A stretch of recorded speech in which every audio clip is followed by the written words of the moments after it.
Welcome to Empower, an evening of conflict resolution, equity, and community benefiting the Western Justice Center. At WJC, we envision a world in which communities are healed, united, and transformed through conflict resolution education rooted in equity, justice, and opportunity. What is conflict resolution education? Conflict resolution education is an investment we make in our collective well-being. It empowers us to resolve our differences constructively, to manage and express our emotions, to de-escalate explosive situations without violence, and to create space for vulnerability, ownership, reconciliation, and repair. What is empowerment? Empowerment provides us with the support, encouragement, and training we need to shape our lives and the world around us. Tonight, we'll hear from people who are putting conflict resolution education into action. Students who are transforming the culture and climate of their school campuses. Teachers who are helping their colleagues and their students through the trauma of our present moment. Parents who are creating a more just, more equitable future for our children, and civic leaders who are investing in programs that place care over incarceration, healing over retribution, and love over hate. Why is this so critical right now? Because we are at a turning point. Because our country is increasingly divided and divisive. Because for decades, we have employed punitive policies in our schools and in our communities that have failed to yield justice, equity, and safety. These policies are bankrupt and must be abandoned, because each time we punish a child we find disruptive or disquieting, we waste an opportunity for healing, growth, and transformation. Healing, growth, and transformation. That is the point of conflict resolution education. In schools and communities that consistently invest in conflict resolution education, we see real results. We see increased attendance, increased social and emotional learning, and increased academic performance. When students are empowered to lead peer-to-peer mediations, we see fewer expulsions and suspensions.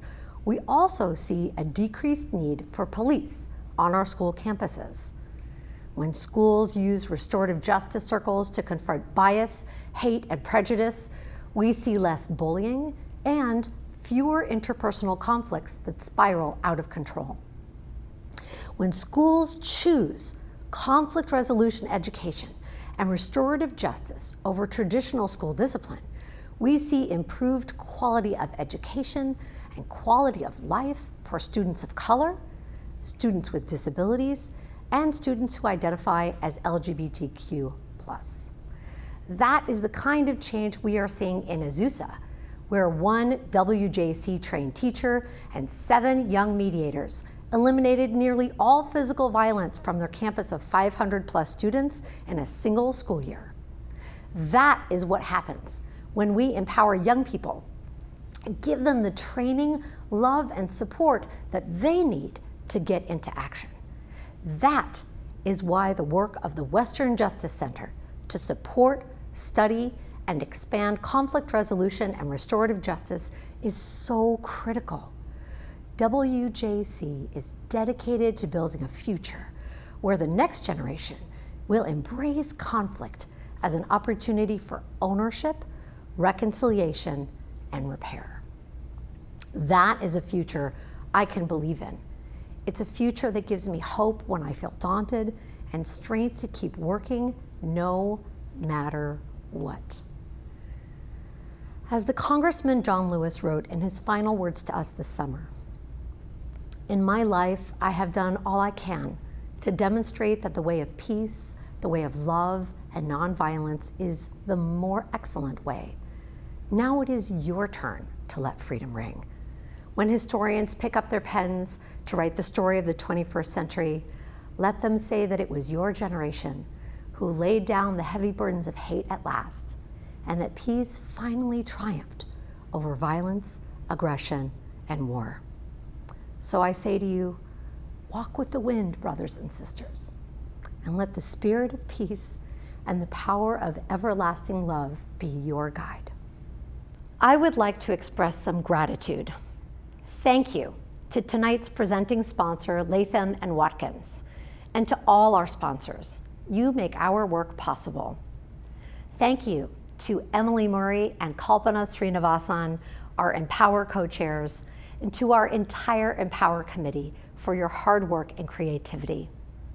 Thank you to all the members of WJC's Board of Directors, our Program Advisory Council, and our Advisory Board for your passion and dedication.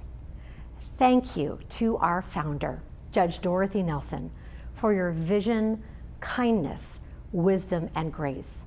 We would not be here without you. And thank you to everyone who is here tonight and who has shared their time, heart, and treasure with WJC. We are so proud to build this movement with you. And now it's time for me to pass the mic to our co-hosts, Tanya Acker and Kevin Frazier. Tanya, Kevin, take it away.